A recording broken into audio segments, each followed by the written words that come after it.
इसमें federal bank involve होते हैं, ठीक है, ओपन मार्केट के, क्योंकि फेडरल बैंक का काम ही, ठीक है, यही है। और ये एक इजलास मुनक्किद किया जाता है जिसे क्या कहते हैं, एफओएमसी कहते हैं। The FOMC is the branch of federal reserve system. मैंने आप लोगों को बताया था कि फेडरल रिजर्व क्या है। फेडरल रिजर्व एक बैंक है जो कि न्यूयॉर्क में मौजूद है, जिसका नाम है federal reserve bank of New York. और ये फेडरल बैंक है। मैंने आप लोगों को बताया था कि दो किस्म के बैंक्स होते हैं, एक कमर्शियल बैंक होता है और एक फेडरल बैंक होता है, ठीक है। कमर्शियल बैंक जैसे पाकिस्तान में ये छोटे छोटे जितने भी बैंक है कमर्शियल बैंक है, जैसे एलाइड बैंक हो गया, अल फलाह हो गया, यूबीएल हो गया, एचबीएल हो गया, ये सारे कमर्शियल बैंक है। और पाकिस्तान में जो फेडरल बैंक है वो एक है स्टेट बैंक ऑफ पाकिस्तान, ठीक है। तो जो फेडरल बैंक्स होते हैं वो कमर्शियल बैंक्स के जो मतलब रिजर्व होते हैं, जो उनके मसाइल वगैरह होते हैं, वो अपने पास मेंटेन करते हैं, ठीक है। फेडरल बैंक्स का काम ये है। तो अमेरिका में कितने फेडरल बैंक हैं? मैंने आप लोगों को बताया था कि कितने फेडरल बैंक है, 12 फेडरल बैंक है, ठीक है। और इन 12 फेडरल बैंक के अलग अलग अपने अपने गवर्नर होते हैं। जैसे पाकिस्तान में एक फेडरल बैंक है तो इसका अपना एक गवर्नर है। आप लोगों के पास जो नोट है पैसे का, उस पे सामने लिखा होता है कि गवर्नर फिलाना, नीचे उसका नाम भी लिखा होता है, ठीक है। और ये गवर्नर बदलते रहते हैं, ठीक है, दो दो तीन तीन साल बाद ये इनकी तब्दीली होती रहती है। अमेरिका में 12 फेडरल बैंक है और इन 12 फेडरल बैंक के 12 गवर्नर्स हैं। और इन 12 गवर्नर्स का एक प्रेसिडेंट है जिसका नाम क्या है, जेरोम पोवेल, ठीक है। अच्छा, federal open market committee federal reserve की एक शाख है। और ये जो कमेटी होती है, मैंने आप लोगों को बताया था कि जो एफओएमसी है, जो ये कमेटी है जिसका नाम इन्होंने एफओएमसी रखा है, इसमें इन 12 फेडरल बैंक जो हैं इनके गवर्नर शामिल होते हैं। एक रूम में बैठ जाते हैं, एक इजलास मुनक्किद की जाती है जिसे कहते हैं एफओएमसी, ठीक है। और ये एफओएमसी अमेरिका में जितने भी 12 बड़े बड़े फेडरल बैंक हैं, जो सबसे बड़ा सेंट्रल बैंक है इनका, वो फेडरल रिजर्व बैंक है, ठीक है ना। वैसे फेडरल बैंक तो सब बड़े बैंक्स होते हैं, लेकिन इन सब का जो सेंट्रल बैंक है वो federal reserve bank of New York है। तो ये जो यहाँ पर मैंने लिखा है कि the FOMC is the branch of federal reserve system, ठीक है ना। तो ये इसकी एक शाख है फेडरल रिजर्व सिस्टम की। शॉर्टकट किसे क्या कहते हैं, एफआरएस, जो ओपन मार्केट ऑपरेशंस की हिदायत के जरिए यूएसए में मालियाती पॉलिसी की सीमत का तयन करती है, ठीक है। इस कमेटी में क्या होता है, ठीक है ना, कि ये क्यों मुनक्किद की जाती है। जो 12 फेडरल बैंक्स के जो गवर्नर होते हैं ये आकर बैठ जाते हैं और ये मॉनिटरी पॉलिसी को डिसाइड करते हैं। मालियाती पॉलिसी, पैसों का जो लेन देन होता है उसके बारे में जो प्लान बनाए जाते हैं, जो पॉलिसियां बनाई जाती हैं, वो जो है ना डिस्कस करते हैं अमेरिका में। The committee is made up of 12 member, 12 members पे मुश्तमिल होती है, ठीक है। ये कमेटी 12 अरकान पर मुश्तमिल होती है, जिसमें बोर्ड ऑफ गवर्नर के 7 अरकान, ठीक है ना। बोर्ड ऑफ गवर्नर के, ठीक है ना, 7 अरकान। Federal reserve bank of New York के सदर 8 हो गए, ठीक है। और रिजर्व बैंक और बाकी रिजर्व बैंक के 11 सुदूर में से 4 शामिल हैं, ठीक है, मतलब 4 और शामिल होते हैं। तो ये टोटल 12 हो गए। और इसी तरह ये 12 जो होते हैं ये एक कमरे में बैठ के, ठीक है, एक इजलास मुनक्किद करते हैं जिसे क्या कहते हैं, एफओएमसी, ठीक है। फेडरल रिजर्व सिस्टम क्या है? The federal reserve in the US central is the US central bank. Federal reserve क्या है? अमेरिका में सेंट्रल बैंक है, created by federal reserve act of 1913 to establish a monetary policy system, ठीक है, जिसमें monetary policy को जो है ना डिस्कस किया जाता है, that could respond effectively to stresses in the banking system. के बैंकिंग सिस्टम को जितने भी मसाइल दरपेश होते हैं उनका जो है ना, उनके जो मसाइल होते हैं वो डायरेक्ट ही हल करते हैं, ठीक है ना। डायरेक्ट ही ये खुद ही हल करते हैं, ठीक है। जो फेडरल रिजर्व बैंक है, ठीक है, जो बाकी बड़े बड़े बैंक्स हैं, ये जितने भी पूरे अमेरिका में जो छोटे छोटे बैंक्स हैं, ठीक है, जो बैंकिंग सिस्टम को जो मसाइल दरपेश होते हैं ये क्या करते हैं, हल करते हैं। सही हो गया। अच्छा, the board of governor of federal agency located Washington DC. Washington DC में होता है 12 federal reserve bank around the nation. America में 12 फेडरल बैंक्स हैं, ठीक है। अच्छा, यहाँ पर मैंने नीचे लिखा है कि एफओएमसी स्टैंड फॉर क्या है, फेडरल ओपन मार्केट कमेटी है। ये कमेटी साल में 8 दफा होती है, 8 टाइम्स इन ईयर, ठीक है। यानी कि एफओएमसी न्यूज जो है ये साल में 8 दफा होती है, ठीक है। It's not a single entity, ये सिंगल एंटिटी नहीं है, ठीक है।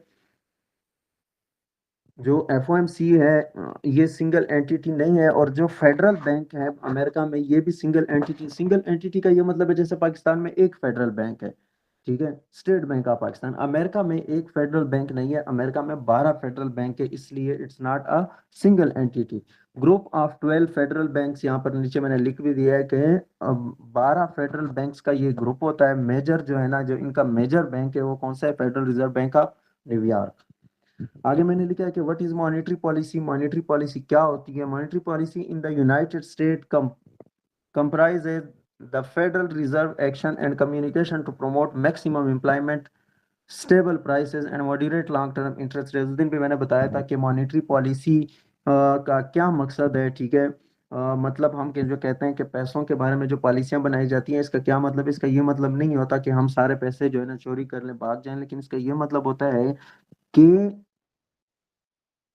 ज्यादा से ज्यादा लोगों को, मतलब ऐसे वो प्लान बनाते हैं कि हम ऐसे क्या प्लान बनाए कि ज्यादा से ज्यादा लोगों को रोजगार मिले, ठीक है। मॉनेटरी पॉलिसी जब वो डिसाइड करते हैं तो उसमें वो एक प्लान बनाते हैं कि हम आखिर ऐसा कौन सा स्टेप उठाएं कि लोगों को ज्यादा से ज्यादा रोजगार मिले, मुस्तकिम कीमतों और मुतदल तवील मुद्दती सूद की शरों को फरोग देने के लिए। मतलब कि जो चीजें हैं, गुड्स एंड सर्विसेज है, फूड एंड एनर्जी के आइटम्स हैं, ठीक है, इनकी अगर कीमतें बढ़ रही हैं तो इन पे हमें कैसे काबू पाना चाहिए, ठीक है। ये मॉनेटरी पॉलिसी में ये डिसीजन होते हैं, ये फैसले होते हैं, ठीक है ना, कि कैसे हम जो है ना ज्यादा से ज्यादा लोगों को रोजगार प्रोवाइड करें, ऐसे हम कौन से इकदामात करें, ठीक है। और हम ऐसे कौन से स्टेप लें जिससे जो महंगाई है, ठीक है, उस पर हम कंट्रोल करें।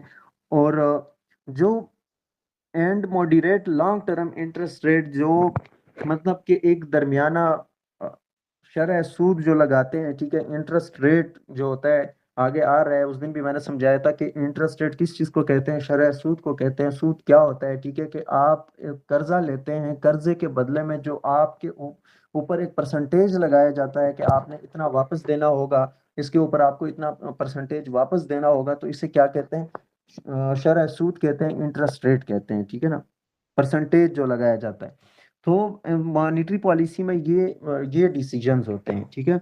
आगे मैंने लिखा है कि what is interest rate, interest rate क्या है, शरह सूद क्या है। And interest rate is a percentage charge on the loan amount that you have borrowed, ठीक है। इंटरेस्ट रेट क्या है, एक परसेंटेज है charge on the loan amount, जो आपने कर्ज लिया है, लोन अमाउंट लिया है, ठीक है, उस पे चार्ज होता है, ठीक है, दैट यू हैव बोरोड, जो आपने लिया है, ठीक है ना। सूद की शरह 1% है जो कर्ज की रकम पर चार्ज किया जाता है जो आपने लिया है, ठीक है ना। It is imposed by the lender over above the principal loan amount, ठीक है, ये कर्ज की असल रकम से ज्यादा, ठीक है ना।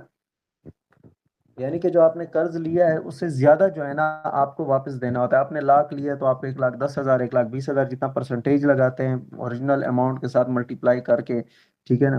तो इसी तरह जो है ना ये एक फार्मूला है। अगर कभी भी फॉर एग्जांपल कोई आपसे चार्ज सूद कर रहा है या इसी तरह वो आपको परसेंटेज कह रहा है कि फॉर एग्जांपल आपने मुझे 2% देना है, तो उसका फार्मूला इधर मैंने लिखा है कि सबसे पहले आपने क्या कहना है। इधर मैंने लिखा है for example if the simple interest rate is 5%, अगर इंटरेस्ट रेट शरह सूद जो है वो 5% है, on the loan amount of $1,000, ठीक है। एक बंदा आपको मिसाल के तौर पर $1,000 दे रहे हैं और वो आपको कह रहा है कि इस पे आपने मुझे 5% देना होगा, ठीक है।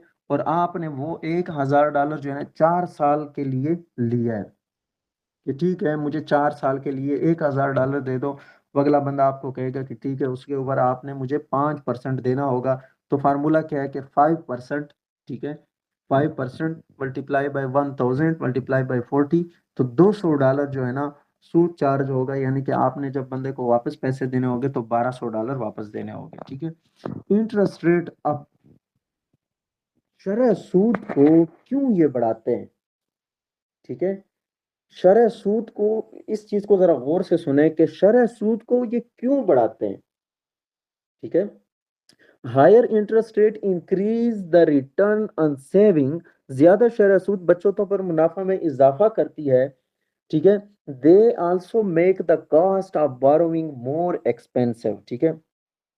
देखें, जाहिर सी बात है, जब इंटरेस्ट रेट बढ़ाते हैं, ठीक है, तो इसका क्या मतलब है कि आप जो कर्ज ले रहे हैं उसके ऊपर शरह सूद बढ़ चुका है। अगर पहले आपको 5% चार्ज करना था, अभी आपको 10% चार्ज करना है। तो मतलब कि आप कर्जा नहीं ले सकते, मतलब अगर आप कर्जा ले भी लें, आप तो ले लेंगे लेकिन वापस देना आपके लिए मुश्किल हो जाएगा। बुलंद अच्छा, higher interest rate helps to slow down price rises. जब शरह सूद को बढ़ाया जाता है तो जो अशिया और खिदमात, ठीक है, जो चीज़ें हैं उनकी जो जो गुड्स एंड सर्विसेज हैं, ठीक है, उनकी प्राइसेस जो है ना स्लो डाउन हो जाती हैं, ठीक है ना। Higher interest rate help to slow down, ठीक है, बुलंद शरह सूद कीमतों में इजाफे को कम करने में मदद करती है। सही हो गया। क्या होता है कि जब इंटरेस्ट रेट को बढ़ाया जाता है, तो मैंने आप लोगों को बताया था कि शरह सूद को बढ़ाने से होता यह है कि जितने लोगों का मार्केट में पैसा पड़ा होता है, उन पैसों को उठा के बैंक में डिपॉजिट करवा देते हैं। हम कहते हैं कि अमेरिका में आज जो है ना इंटरेस्ट रेट बढ़ेगा। ये अभी एफओएमसी न्यूज़ है ना 7 नवंबर को, ठीक है। अभी मैं आप लोगों को फॉरेक्स फैक्ट्री पे दिखाता हूँ कि इस दफा क्या उन्होंने शरह सूद को बढ़ाना है या कम करना है। तो शरह सूद को बढ़ाने से होता यह है कि जितने लोगों का मार्केट में पैसा पड़ा होता है, उन पैसों को उठा के बैंक में डिपॉजिट करवा देते हैं, ठीक है। और बैंक गवर्नमेंट की कस्टडी में होते हैं। ये अच्छी बात है कि अगर मार्केट में पैसा कम है, बैंक्स में ज्यादा है, ठीक है, तो बैंक ने क्या करना होता है, मॉनेटरी पॉलिसी डिसीजन लेनी होती है, ठीक है। मॉनेटरी पॉलिसी में क्या करते हैं, वो प्लान बनाते हैं कि ज्यादा से ज्यादा लोगों को रोजगार मिले, ठीक है। जो अशिया और खिदमात की जो कीमतें हैं, गुड्स एंड सर्विसेज हो गए, फूड एंड एनर्जी के, ठीक है, तो उनकी जो कीमतें हैं उन पे कैसे काबू पाया जाए, मतलब महंगाई पे कैसे कंट्रोल किया जा सके, सही है, इन्फ्लेशन पे कैसे कंट्रोल किया जा सके, ठीक है। तो अगर बैंक्स के पास पैसा होगा, तो फिर अब पाकिस्तान जो है ना आईएमएफ से कर्जे क्यों मांगता है, बैंक्स में पैसा नहीं है, बैंक के पास पैसा नहीं है, ठीक है ना। स्टेट बैंक के पास पैसा नहीं होता, तो कर्ज ऐसे तो नहीं होता कि नवाज शरीफ खुद मंगवाता है और बस अपने बैंक अकाउंट में डलवा देता है, ऐसे नहीं होता, ठीक है ना। जब ये कर्जे मांगते हैं, जब बड़े बड़े इदारों से कर्जे मांगते हैं, तो ऐसे नहीं होता, स्टेट बैंक्स के थ्रू ही जो है ना ये डील की जाती है, ठीक है। और ये वजीर आजम ऐसे नहीं करता, वजीर आजम के सिर्फ साइन होंगे या दस्तखत होंगे, ये टोटल जो डिसीजन लेते हैं ये स्टेट बैंक ऑफ पाकिस्तान जो है यही लेता है। जो इनका गवर्नर है वो ही लेता है, क्योंकि उन्होंने ही मॉनेटरी पॉलिसी को देखना होता है, ठीक हो गया। तो ये हमेशा याद रखें, अगर बैंक्स के पास पैसा ज्यादा है, मार्केट में पैसा कम है, तो ये अच्छी बात है। मतलब पैसा सारा गवर्नमेंट की कस्टडी में आ जाता है, ठीक है, क्योंकि बैंक जितने भी है वो गवर्नमेंट की कस्टडी में होते हैं, गवर्नमेंट के कंट्रोल में होते हैं। तो फिर जब बैंक के पास पैसा ज्यादा होता है, तो बैंक आगे कारोबार करता है, इन्वेस्टमेंट करता है, ठीक है। जब वो आगे कारोबार करता है तो लोगों को रोजगार मिलते हैं, क्योंकि जहां पर वो फॉर एग्जांपल एक सोसाइटी उसने शुरू करनी है, तो वहां पर कितने मजदूर काम कर रहे होंगे, लोगों को तो रोजगार मिल गया, ठीक है। कितने बड़े बड़े कंपनीज उन्होंने बनवाने होंगे, तो वहां पर भी तो मजदूर काम करने होंगे। जब वो कंपनी बन गई तो उसमें जो मजदूर काम करेंगे सैलरी पे, तो उनको भी तो तनख्वाहें मिलेंगे, तो जो बेरोजगार है उनको तो रोजगार मिल रहा है। तो ये हमेशा याद रखे, ये अच्छी बात है, ठीक है, अगर बैंक के पास पैसा है। और मार्केट से कैश फ्लो कम हो जाता है, जाहिर सी बात है कि मार्केट से कैश जो है ना, कैश फ्लो जो है वो कम हो जाता है, जिसकी वजह से इन्फ्लेशन कंट्रोल होती है।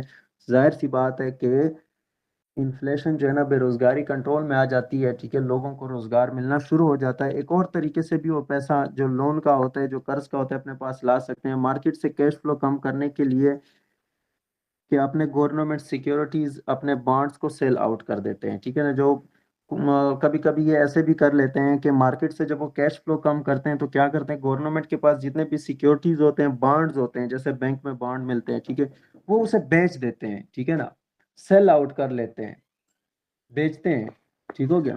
तो इसी तरह भी वो जो है ना बैंक में पैसा ज्यादा कर लेते हैं, ठीक है ना। अगर बैंक में पैसा ज्यादा है, वो बैंक में पैसा बढ़ाते हैं, तो ये अच्छी बात है, ठीक है। तो जब भी हमेशा याद रखे, जब इंटरेस्ट रेट को बढ़ाने की बात होती है, तो इसका मतलब ये है कि डॉलर इंडेक्स में बेहतरी देखने को मिल सकती है, ठीक है। और इसी तरह जो है ना फिर आप उसी के अकॉर्डिंग जो बाकी पेयर्स हैं उस पर ट्रेड कर सकते हैं। इंटरेस्ट रेट डाउन से क्या होता है, जब वो उन्होंने इंटरेस्ट रेट को कम करना होता है, हम कहते हैं कि रेट रेट को कट कर रहे हैं, ठीक है ना। रेट को कट करने का, रेट को डाउन करने का मतलब ये होता है कि नोट प्रिंटिंग शुरू की जाती है, ठीक है ना। जितना भी पैसा बैंक्स में पड़ा होता है वो मार्केट में ले आते हैं, ठीक है ना। तो नोट प्रिंटिंग शुरू हो जाती है, increase cash flow, cash flow को बढ़ाया जाता है। जाहिर सी बात है कि बैंक में जो है ना जब आप पैसा रखते हैं तो वो जो है ना आपके पास कैश की सूरत में नहीं होता, बैंक के पास होता है, लेकिन मार्केट में आपके पास पैसा जो है ना कैश की सूरत में होता है। ठीक हो गया। सो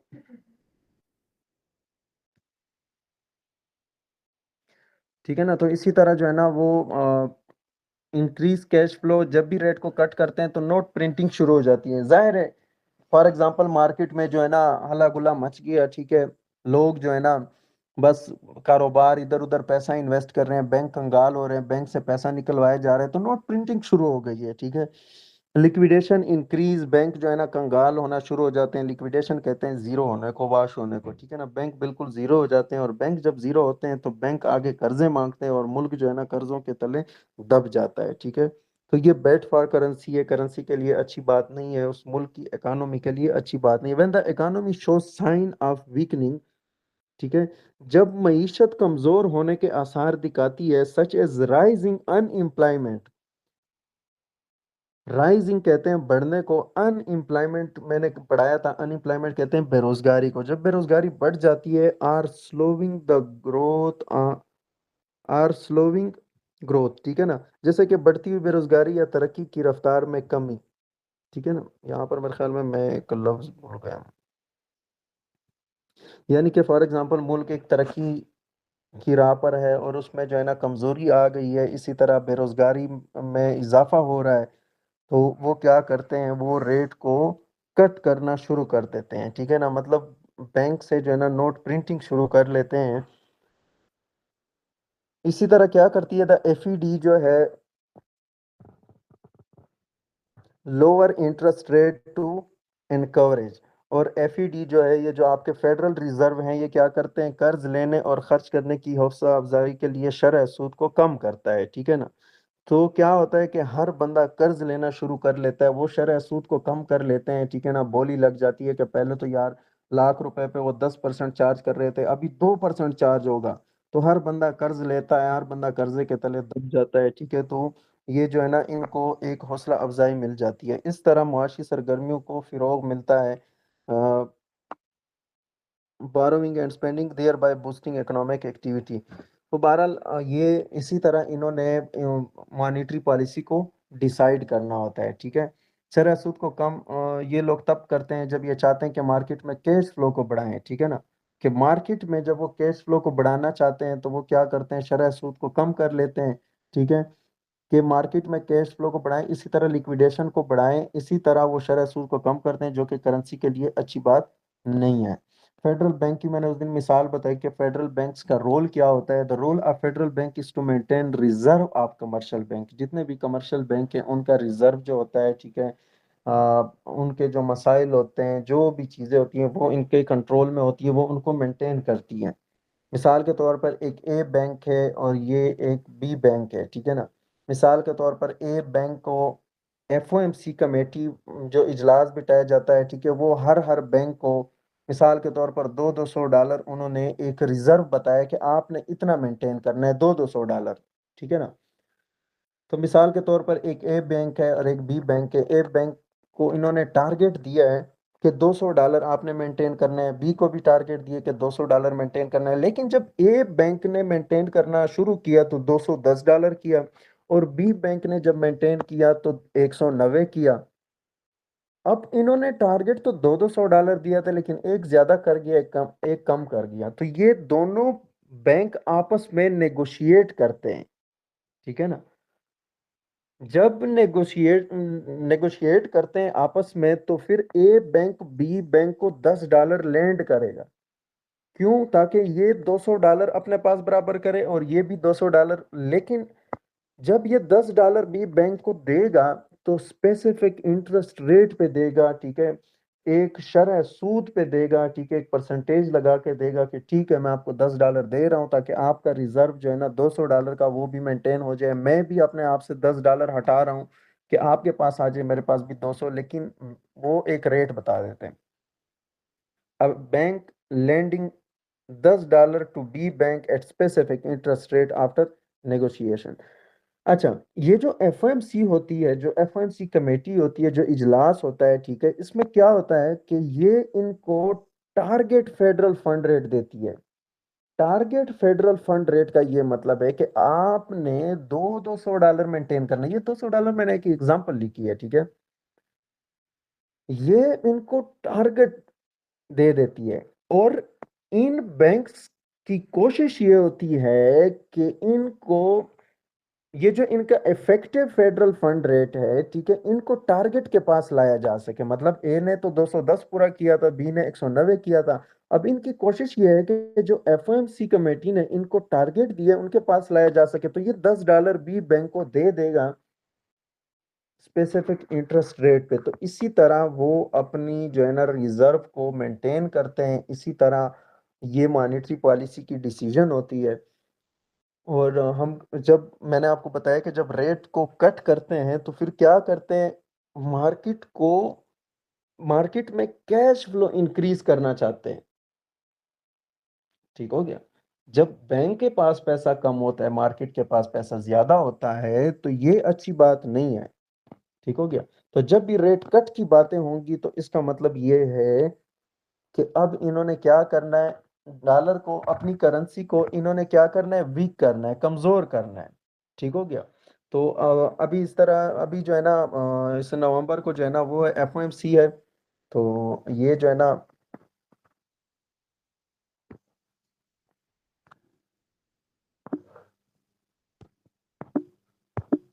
सबसे पहले हम एक वेबसाइट पे आएंगे, C M E fed watch. ठीक है ना, ये आप लोगों ने सर्च कर लेना है, CME फेड वॉच। ये इस तरह, ये जो पहले नंबर पे होगा CME फेड वॉच, इस पे आप लोगों ने इस तरह क्लिक कर लेना है। और यहाँ पर आप लोगों के सामने एक ये ओपन होगा और यहाँ पर लिखा है कि the next FOMC meeting is in 6 days 0 hour, मतलब 6 दिन रह गए। अब जब मैं इसमें नीचे आता हूं तो यहाँ पर मुझे कुछ यूं एक ऐसी चीज दिखाई दे रही है। लैपटॉप पे आप लोगों को बहुत अच्छे से नजर आएगा। अब नेक्स्ट जो FOMC मीटिंग है वो कब है, यहाँ पर ये डेट लिखी है 7 नवंबर को है। उससे अगली जो है ना वो 18 दिसंबर को, फिर 29 जनवरी को, फिर 19 मार्च को, फिर 7 मई को, फिर 18 जून को, फिर 30 जुलाई को, ऐसे चलते जाएं। लेकिन अभी जो नेक्स्ट अपकमिंग है वो इसी 7 नवंबर को है। अब ये जो अमेरिका में इंटरेस्ट रेट चल रहा है ना, इंटरेस्ट रेट जो इनका करंट रेट चल रहा है, ठीक है ना, करंट टारगेट रेट चल रहा है। मैंने आप लोगों को अभी पढ़ा है कि ये इनको टारगेट फेडरल फंड रेट देती है। तो अभी जो अमेरिका में इंटरेस्ट रेट का जो करंट रेट चल रहा है ना, वो ये चल रहा है 475 से लेकर 500 के दरमियान। ये इनके कुछ वो है, ठीक है ना, मेजरमेंट ये है, मतलब 475 से लेकर 500 के दरमियान ये इनका इंटरेस्ट रेट चल रहा है। कि ना तो 500 से ज्यादा हो ना तो इससे कम हो। मतलब 25 BPS जिसे कहते हैं पॉइंट्स, ठीक है ना, पॉइंट्स का फर्क है, 25 पॉइंट फर्क होता है। जब भी इन्होंने रेट को कट करना होता है ना, मतलब डिक्रीज करना होता है, तो इनकी कोशिश होती है कि पहले हम 25% से कट करें। 25% का ये मतलब है कि अगर मैं 475 से 25 निकालता हूं तो ये कितना बचेगा, 450 बचेगा। और अगर मैं 500 से 25 को निकालता हूं तो ये कितना बचेगा, 475। यानी कि अगर इन्होंने 25% रेट को कट किया तो रेट ये नहीं रहेगा, फिर रेट ये रहेगा 450 से 475। लेकिन इस वक्त जो करंट रेट चल रहा है, ये इन्होंने इधर लिखा हुआ है, current target rate is 475 to 500। यहाँ पर लिखा है कि target rate probabilities for 7 November 2024 FED meeting. जो FOMC मीटिंग है 7 नवंबर को, अब इसमें क्या प्रोबेबिलिटीज हैं, क्या इम्कानात हैं कि क्या रेट कट होगा या नहीं होगा। ठीक है। तो यहाँ पर सामने आप लोगों को एक बार नजर आ रहा है जिसमें लिखा है 100%। 100% का एक बार है जो कि आज ये 100% तक पहुंचा है। अब 100% के नीचे अगर आप लोग देखें तो कुछ रेट पॉइंट लिखा है 450 टू 475, यानी कि 100% ये प्रोबेबिलिटीज हैं कि 7 नवंबर को जो एफओएमसी मीटिंग है उसमें 25% रेट कट होगा। क्यों? करंट रेट क्या चल रहा है? 475 टू 500। अब यहां पर नीचे क्या लिखा है? 450 से 475। अब अगर मैं 475 से 25 को माइनस करता हूं तो कितना रहेगा? 450 रहेगा। और अगर मैं 500 से 25 माइनस करता हूं तो कितना रहेगा? 475 रहेगा।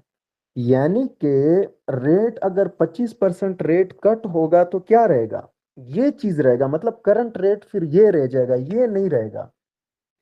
और यहां पर एग्जैक्ट यही फिगर लिखे गए हैं कि अगर 25% रेट कट होता है, यानी कि 100% ये प्रोबेबिलिटीज है कि 7 नवंबर को रेट कट होगा। यानी कि इंटरेस्ट रेट को वो डिक्रीज करेंगे 25%। कितना? 25% वो रेट को डिक्रीज करेंगे, कम करेंगे। अभी मैंने आप लोगों को बताया कि रेट डिक्रीज करने का क्या मतलब होता है कि मार्केट के नोट प्रिंटिंग शुरू की जाती है, लिक्विडेशन को इंक्रीज किया जाता है, मार्केट में कैश फ्लो को बढ़ाया जाता है। ठीक है। इसी तरह बैंक्स जो है ना कंगाल होना शुरू हो जाते हैं और ये बैड फॉर करेंसी है, करेंसी के लिए अच्छी बात नहीं है। अगर रेट को कट करते हैं तो ये डॉलर इंडेक्स के लिए बुरी बात है। तो इसका ये मतलब है कि 7 नवंबर को कंफर्म गोल्ड बाय। और ये ऐसा टूल नहीं है कि यहाँ पर फेक है, ये सीएमई ग्रुप, ठीक है, fed watch tool. Fed watch tool का मतलब ये कि फेडरल रिजर्व का ये ओरिजिनल टूल है। ठीक है, इसमें कोई झूठ मूठ की कहानियां नहीं होती। यानी 100% ये प्रोबेबिलिटीज हैं कि 25% रेट कट होगा, क्योंकि करंट रेट तो ये चल रहा है। अब अगर इससे मैं 25-25 माइनस करूं तो ये रह जाएगा। तो इसका ये मतलब है कि 12 बजे जैसे ही डेटा आएगा तो 1 मिनट पहले आप लोग गोल्ड को बाय कर सकते हैं। एक नहीं, आधा मिनट जब रह जाए ना 12 बजे से, तो आप लोग गोल्ड में बाय की एंट्री ले सकते हैं। जैसे ही 12 बजे जो है ना इनका इनकी न्यूज आएंगी, रेट कट हुआ होगा। और ये कंफर्म बात है, 100% बात है कि रेट इसमें कट होगा। ठीक है, 100% बात है। तो जीबीपी, यूएसडी, जितने भी बेस साइड पे आपकी करेंसी हैं, अगर आपने क्वार्ट साइड पे यूएसडी को रखा है तो बेस साइड पे जितनी भी करेंसीज होंगी, चाहे वो एसेट है, गोल्ड है या फिर करेंसी है, वो बाय होंगे और यूएसडी नीचे। यहां पर नीचे कुछ दिखाया गया, यहां पर ये कह रहे हैं कि 7 नवंबर को करंट रेट की प्रोबेबिलिटी 0% है। यानी कि न रेट को कट करे न रेट को हाइक करे। यानी जो करंट रेट है अगर उसी पे रहे तो वो 0% प्रोबेबिलिटीज है। यानी हम कहते हैं रेड पाज, इसको कहते हैं रेड पाज। ठीक है, नो चेंज, रेट में नो चेंज, इंटरेस्ट रेट में कोई तब्दीली नहीं। तो अगर इंटरेस्ट रेट में कोई तब्दीली नहीं, यानी कि करंट रेट तो ये चल रहा है ना 475 500 चल रहा है, तो वो 0% है। यानी 0% ये प्रोबेबिलिटीज हैं कि रेट नो चेंज पे नहीं रहेगा। 450 से 475 यानी 25%। 100% ये प्रोबेबिलिटीज हैं कि 25% रेट कट होगा। और 425 से 450 का ये मतलब है कि करंट रेट क्या चल रहा है? 475 से 500। अगर मैं 475 से 50 को माइनस करता हूं तो कितना रहेगा? 425 रहेगा ना। एक मिनट, थोड़ा ऐसे करते। करंट रेट क्या है? 475 टू 500। अब यहां पर ये जो ऊपर ये लिखा है इसका मतलब ये कि 50% रेट कट होगा। यानी कि 25% वाले तो 100% है।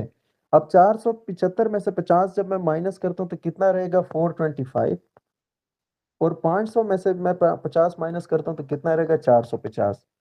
तो ये और ये एक चीज है ना, यानी कि 0% के प्रोबेबिलिटीज हैं कि 50% रेट कट, मतलब ना 50% रेट कट होगा, ना 100% होगा, ना 125% होगा, ना नो चेंज पे रहेगा, मतलब जो रेट अभी चल रहा है उसी पे रहेगा, लेकिन 25% जरूर होगा।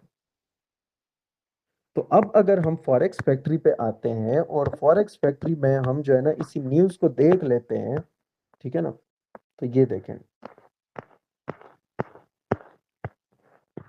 ये न्यूज है ना, ये है ना, ये 12 बजे है, ठीक है। पहला क्या आएगा, फेडरल फंड रेट आएगा। यार ये क्या,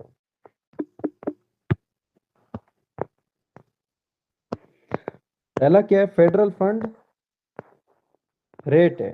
फेडरल फंड रेट के साथ ये लिखा हुआ है कि प्रीवियस कितना है, 5% है, फॉरकास्ट हो रहा है 4.75%, यानी कि 25% रेट डिक्रीज होगा, और ये कंफर्म जब एक्चुअल डेटा आएगा तो 4.75% ही आएगा, क्योंकि सीएमई का जो ये टूल है, ठीक है, जिसमें हमने देखा है कि 100% ये प्रोबेबिलिटीज हैं कि रेट 25% जरूर कट होगा, ठीक है। तो जैसे ही 12 बजे फेडरल फंड रेट आएगा तो वो कट हुआ होगा, और यहाँ पर लिखा है कि actual greater than forecast is good for currency. Of course अगर एक्चुअल डेटा इंटरेस्ट रेट को बढ़ाया जाता है तो ये अच्छी बात है। ये शेड्यूल्ड 8 टाइम्स पर ईयर, ठीक है, interest rate at which deposit institute, बहरहाल ये हमने पढ़ लिया, ठीक है। अच्छा, यहाँ पर ये देखें, पिछली दफा भी इन्होंने रेट कट किया था, ठीक है ना, ये अगर आप लोगों को याद हो, ठीक है, 5.50 पे था, फॉरकास्ट हो रहा था 5.25, यानी कि 25% रेट कट होगा। जब 25% रेट कट हुआ तो कितना रहा, 5%। अभी जो है ना 5% है, ठीक है, 25% होगा तो कितना रहेगा, 4.75%। हाँ यही रहेगा कि पता नहीं 4.50%, यानी कि 25% रेट जरूर कट होगा। तो 12 बजे जैसे ही ये फेडरल फंड रेट आएगा, ठीक है, तो इसमें ये होगा कि रेट कट होगा, साथ में एफओएमसी की स्टेटमेंट, ठीक है। ये जो नीचे लिखा है नो डेटा सीरीज, ये स्टेटमेंट होती है, ठीक है ना, स्टेटमेंट एक बयान आ जाता है, ठीक है, सामने, वो आपको फाइनेंशियल जूस पे मिलेगा, ठीक है।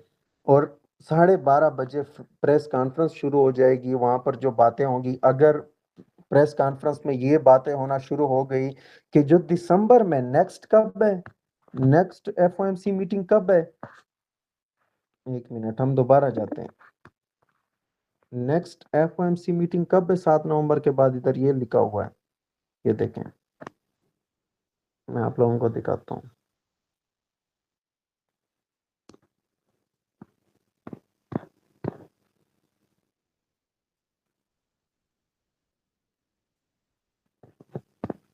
एक मिनट, ये हाँ अभी जो है ना, अब ये देखें, ये थोड़ा सा चेंज हो गया है।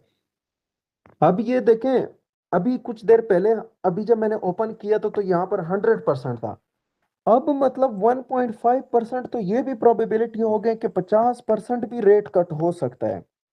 यानी कि खैर ये तो अभी बहुत कम है, ठीक है, ये अगर 70% तक पहुंचा और ये वाला जो है ना 40% तक पहुंचा, तब हम कह सकते हैं कि 50% रेट कट होगा इस दफा। लेकिन चूंकि अभी भी 25% रेट कट का जो पलड़ा है अभी भी बारी है, ठीक है ना। अब ये देखें ना, ये 425 450 का ये मतलब है, अभी मैंने माइनस कर लिया, ठीक है ना, इससे 50 50 माइनस करते जाएं, 475 500 से 50 50 माइनस करें तो ये चीज ये रह जाएगा। सॉरी ये नहीं, ये पहले वाला। अगर 25% आप इससे माइनस करेंगे तो ये दूसरे वाला रह जाएगा, तीसरा तो यही करंट रेट है। तो 1.5 अभी तो ये भी प्रोबेबिलिटीज हो गई हैं कि 50% भी रेट कट हो सकता है, लेकिन खैर 50% नहीं होगा, 25% ही होगा, क्योंकि उसकी प्रोबेबिलिटी ज्यादा है। तो नेक्स्ट एफओएमसी मीटिंग कब है, 18 दिसंबर को। 18 दिसंबर वाले पे हम जरा क्लिक कर लेते हैं ऐसे। 18 दिसंबर को अगर हम देख लेते हैं तो 18 दिसंबर में तो कह रहे हैं कि 79% ये प्रोबेबिलिटीज है कि 50% रेट कट होगा, 50%। और 75% वाले देखें वो भी 1.2% है। अगर 7 नवंबर को इन्होंने प्रेस कॉन्फ्रेंस में ये बातें शुरू की कि हम मजीद एक दो और भी इंटरेस्ट रेट को कम करेंगे यानी रेट को कट करेंगे, तो गोल्ड मजीद बाय हो सकता है, डॉलर इंडेक्स मजीद प्रेशर में आ सकता है। लेकिन अगर मिस्टर पोवेल ने प्रेस कॉन्फ्रेंस में ये बातें करना शुरू कर ली कि नहीं ये हमारा आखिरी रेट कट है, उसके बाद हम आहिस्ता आहिस्ता रेट को बढ़ाने की तरफ जाएंगे यानी इंटरेस्ट रेट को बढ़ाने की तरफ जाएंगे, तो अचानक डॉलर इंडेक्स में भी बेहतरी आ सकती है। जैसे ही वो मुंह से ये अल्फाज निकालेगा ना, कैंडल ऊपर निकल जाएगी, ठीक है ना, डॉलर इंडेक्स की। यानी अगर उसने ये बातें करना शुरू की कि हमारी लेबर मार्केट सही है, जॉब्स डेटा सही है, ये वो, लेकिन आज जो एनएफपी का डेटा है वो तो बहुत कमजोर आया है, जॉब्स कैसे, जॉब जॉब तो मिला ही नहीं है, ठीक है, लोगों को रोजगार मिला ही नहीं है, तो वो तो ये बात नहीं कह सकता। बहरहाल इलेक्शंस भी है ना, इस पे भी देखना है क्योंकि इलेक्शंस के दिन चल रहे हैं, जाहिर है जॉब्स ओपनिंग कम हुई होगी। सो ये है कि दिसंबर वाले को अगर मैं क्लिक करूं, ठीक है, तो दिसंबर में तो अभी तो 50% की प्रोबेबिलिटीज हो रही हैं। लेकिन अगर पोवेल ने ये बातें शुरू की कि हाँ हम दिसंबर में भी रेट कट करेंगे और 29 जनवरी 2025 को जो एफओएमसी न्यूज़ है उसमें भी एक रेट कट करेंगे, अभी अगर वो रेट कट भी नहीं करते ना, अगर वो ये सिर्फ बात कह देते हैं ना, तो तब भी मार्केट में शदीद वॉलेटिलिटी आएगी। पहले तो 12 बजे आएगी क्योंकि 12 बजे तो रेट कट हो जाएगा, वो तो आएगी। लेकिन 12:30 बजे प्रेस कॉन्फ्रेंस में वो अगर इस तरह की बातें बोलता है, तो वो मजीद जो है ना फिर मार्केट में वॉलेटिलिटी लेके आएगी। बहरहाल ये है कि आप लोग जो है ना, ये कंफर्म ट्रेड है, आप लोग बाय कर लें, ठीक है, एक दो, 1 मिनट आधा मिनट पहले कर लें, ठीक है, वो कैंडल जितनी ऊपर चली जाती है बस वहां पर क्लोज कर लें, ठीक है, बस फिर मार्केट को एंजॉय करें, पोवेल की बातें सुने, ठीक है। तो कभी कभी ट्रेड ना करना ही बेहतरीन ट्रेड होता है, ठीक है। तो अभी तो चांसेस ये है, कंफर्म चांसेस हैं कि गोल्ड बाय होगा। जो गोल्ड ट्रेड, ये वैसे गोल्ड के लिए नहीं है, डॉलर के लिए, लेकिन चूंकि हमारा जो क्वार्ट है वो डॉलर ही है तो हम बेस पे ट्रेड करते हैं गोल्ड पे, तो ऑफ कोर्स हमने गोल्ड पे। तो अगर डॉलर इंडेक्स ऊपर गया तो गोल्ड नीचे और जाएगा भी, लेकिन रेट कट हो रहा है तो डॉलर इंडेक्स शदीद प्रेशर के साथ गिरेगा और गोल्ड शदीद प्रेशर के साथ एक लंबी कैंडल बना के ऊपर निकल जाएगा। बहरहाल ये एफओएमसी है, एफओएमसी मैंने पढ़ा है, आप लोग इसको सर्च करें, ठीक है। और इसमें ये जितने भी टूल्स हैं, इधर मैं 7 नवंबर पे क्लिक कर लेता हूँ तो 12 से, ठीक है। आप लोगों को इस टूल में जिस चीज़ की भी समझ नहीं आती ना, मुझे फिर मुझसे पूछें कि मुझे यहाँ पर इस चीज़ की समझ नहीं आ रही, ये क्या लिखा है, ये क्या है, तो मैं जो है ना फिर साथ साथ समझाऊंगा। बहरहाल इस टूल के अकॉर्डिंग आप लोगों को पता चल सकता है कि एफओएमसी मीटिंग में क्या होगा क्या नहीं होगा। अब ये देखें, जितने भी आपने डेटा पढ़े हैं ना, तो उससे भी अगर हम अंदाजा लगाएं कि यार पोवेल ने क्या बातें, क्योंकि जब पोवेल सामने बातें करते हैं तो वही सारे डेटा जो आप लोगों के सामने गुजर रहे थे, चाहे सीपीआई है, चाहे पीपीआई है, चाहे कोर रिटेल सेल है, ये इसके सामने गुजर रहे होते हैं और ये इन पे बात कर रहा होता है। अभी एनएफपी डेटा नेगेटिव आया तो जाहिर है वो इस एनएफपी डेटा के बारे में लाजमी बोलेगा, ठीक है ना। मैं लाइव आऊंगा इंशाल्लाह, ठीक है, और मैं आप लोगों को दिखाऊंगा। कमेंट आते हैं ये इस पे आते हैं, फाइनेंशियल जूस .com, ये आप लोग लिखें financialjuice.com, जैसे आप लोग लिखेंगे ये पहला पहला आएगा फाइनेंशियल जूस, ठीक है ना। तो यहाँ पर इसके कमेंट भी आते रहते हैं ये इस जगह में। अगर आप लोगों को उसके इंग्लिश की समझ नहीं आती ना, तो यहाँ पर जो है ना ऐसे ये इधर पट्टियों में इस तरह मतलब कमेंट भी आते रहते हैं, ठीक है। अब आज एक ये खबर आई है रेड पट्टी में कि ईरान खजा Kharrazi to Al Mayadeen TV changing our nuclear doctrine is still on the table if Iran is exposed to an essential threat, ठीक है। तो ये आगे हम सेंटीमेंट में पढ़ेंगे, ठीक है, कल हम सेंटीमेंट पढ़ेंगे इंशाल्लाह, उसमें मैं आप लोगों को सिखा दूंगा ये चीज़ें। तो यहाँ पर ये इसी तरह रेड रेड पट्टी में उसके जो मेन बात होती है ऐसे रेड पट्टी में आती रहती है, ठीक है। तो फिर यहाँ से भी आप लोग देख सकते हैं, वहां से उसे लाइव भी, यहाँ पर लिंक भी आ जाता है, लाइव उसकी वीडियो भी वो रिकॉर्ड वो हो रही होती है, लाइव भी शो हो रहा होता है आपको, और ठीक है। सर ये जो करंट रेट है, जी जी।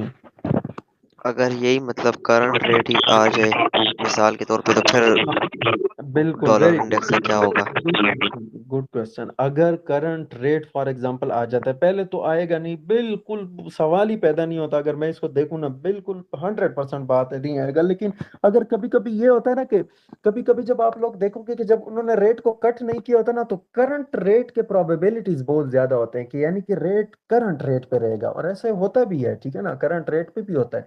अगर रेट करंट होता है ना, तो फिर आपको फॉर एग्जांपल 12 बजे एफओएमसी है, तो 12 बजे आपको ट्रेड नहीं करनी। अब 12:30 बजे जैसे प्रेस कॉन्फ्रेंस शुरू होगी ना, जो जो बातें पोवेल बोलेगा ना, अगर पोवेल पोवेल ने ये बातें की कि हम आने वाले 2-3 महीनों में रेट कट करना चाहेंगे, तो ये इसका ये मतलब है कि प्लानिंग हो रही है कि आगे वो रेट को कट करना चाहते हैं। तो इसका मतलब ये है कि वो जो है ना मार्केट, वो डॉलर के हक में नहीं बोल रहा। तो नहीं बोल रहा, तो फिर हम उसकी बातें सुनेंगे, फिर डॉलर पे प्रेशर आएगा नीचे की तरफ, ठीक है, और गोल्ड ऊपर। लेकिन अगर उसने ये बात करना शुरू कर दी कि हमारी लेबर कंडीशन बहुत सही है, लेबर मार्केट बहुत सही है, एम्प्लॉयमेंट रेट सही है, एम्प्लॉयमेंट मतलब रोजगार जो है, ठीक है, वो सही है, ये वो इस तरह की बातें वो बोलता है, ठीक है, वो खुद बंदे को समझ आ जाती है वहां पर। तो हम मजीद जो है ना आने वाले महीनों में रेट को बढ़ाना चाहेंगे। अगर वो ये बातें कहते हैं, तो इसका मतलब ये कि वो डॉलर इंडेक्स के हक में बातें कब बोल रहा है, ठीक है ना। तो फिर डॉलर इंडेक्स ऊपर भागना शुरू करेगा, गोल्ड नीचे। ठीक हो गया। तो अगर करंट रेट पे आते, तो हमने ये देखना होता है कि वो क्या बातें करता है, मतलब उसका स्टैंड क्या है। वहां पर लिखा होता है कि वो क्या मतलब स्टेज पे जब आता है तो वो क्या बोलेगा। तो हमें इस चीज को देखना होता है। या फिर इसी तरह अगर करंट रेट पे है ना, फॉर एग्जांपल ये बार करंट रेट का एक मिसाल दे रहा हूँ, ठीक है ना, कि इसी पे ही करंट रेट पे ही रहेगा इस दफा। तो आपने अगले महीने का देखना है, मिसाल के तौर पर 18 दिसंबर का। वो यार 18 दिसंबर में तो रेट कट हो रहा है। अगर इस दफा रेट कट नहीं हो रहा, न न हाई हो रहा है न कट हो रहा है, लेकिन दिसंबर में तो होगा। चलो दिसंबर में भी नहीं हो रहा, लेकिन यार जनवरी में तो लाजमी होगा। तो फिर इसका मतलब ये है कि जैसे ही 12:30 बजेंगे, तो पोवेल जो बातें करेगा वो ये करेगा कि आने वाले 2-3 महीनों में हमने रेट कट की तरफ जाना है। ठीक है ना। तो इसी तरह आप अगले 1-2-3 महीनों का जो है ना वो यहाँ से देख सकते हैं। ठीक हो गया। आ गई समझ। जी सर, क्लियर है। बाकी आप लोग इस पे ना थोड़ा सा देखें, ठीक है, इस चीज को। और जो एफओएमसी है इस दफा इंशाल्लाह, ये एफओएमसी पे मैं लाजमी जो है ना लाइव आऊंगा, थोड़ा सा मार्केट को देखते हैं, एंजॉय करते हैं, ठीक है ना। न्यूज आएंगी, रेट भी कट हुआ होगा, ठीक है, फिर गोल्ड को बाय भी देख लें कितना शिद्दत से बाय होता है, ठीक है ना। वो भी आप लोग देख लोगे कि और डॉलर इंडेक्स पे प्रेशर आएगा, वो भी नीचे गिरना शुरू करेगा। तो इसी तरह जो है ना आप लोगों को फिर देखने को मिल जाएगा। जैसे ही 7 नवंबर की न्यूज़ गुजर जाएंगी, तो यहाँ से ये 7 नवंबर की जो डेट है ये खत्म हो जाएगी। फिर अगली जो है ना 18 दिसंबर की बात होगी। तो फिर 18 दिसंबर को जो 12:30 बजे पोवेल आएगा, वो क्या क्या बातें करता है। तो यहाँ पर जो 18 दिसंबर को जो मीटिंग होगी ना, तो ये जो है ना ये बार फिर ऐसे ऊपर नीचे खुद होंगे, ठीक है ना। अभी तो 79% दिसंबर के लिए ये प्रोबेबिलिटी है कि 50% रेट कट होगा, क्योंकि अगर इन पॉइंट्स को मैं करंट रेट से माइनस करता हूँ ना, तो ये तकरीबन 50% रेट कट की बातें हो रही है। यहाँ पर भी आप लोग देख सकते हैं कि करंट रेट की तो कोई बात ही नहीं हो रही, प्रोबेबिलिटी नहीं है। 25%, 19% की प्रोबेबिलिटी है कि 25% रेट कट होगा। 79% की ये प्रोबेबिलिटीज हैं कि 50% रेट कट होगा। 1.2% की ये प्रोबेबिलिटीज हैं कि 75% रेट कट होगा। क्योंकि ये 400 और 425 है, तो करंट रेट से माइनस करें, 475 से 75 माइनस करें तो कितना रहेगा, 400 रहेगा ना। 500 से 75 माइनस करें तो कितना रहेगा, 425 रहेगा। तो इसका मतलब ये है कि 75% रेट कट की जो प्रोबेबिलिटीज है वो 1.2% है। यानी तवक्कुआत ये हैं, उम्मीदें ये हैं। तो ये तो फिर जो है ना, फिर जैसे 7 नवंबर को न्यूज़ आएगी, तो 18 दिसंबर का हमारे सामने क्लियर हो जाएगा। फिर इसी तरह हम स्टेप बाय स्टेप चलते रहेंगे, और हमें पता चल जाएगा कि गोल्ड का फ्यूचर आगे क्या है। ठीक है ना। गोल्ड अभी बाय बेशक ना हो, लेकिन एफओएमसी पे जरूर उड़ेगा, ठीक है, जरूर बाय होगा। बेहतरीन ये है कि आप लोग 30 सेकंड पहले ट्रेड लगा लें। यानी जैसे न्यूज़ में से 30 सेकंड 45 सेकंड रहते हो ना, ऐसे नहीं कि सुबह आपने ट्रेड लगाई है फिर शाम तक, ये नहीं। बस फिर होल्ड करें, जैसे ही कैंडल ऊपर निकले क्योंकि कैंडल विक छोड़ती रहती है, अप डाउन, डायरेक्ट ही क्लोज कर दें, प्रॉफिट देगी आपको 100 200 $500 दे देगी, ठीक है।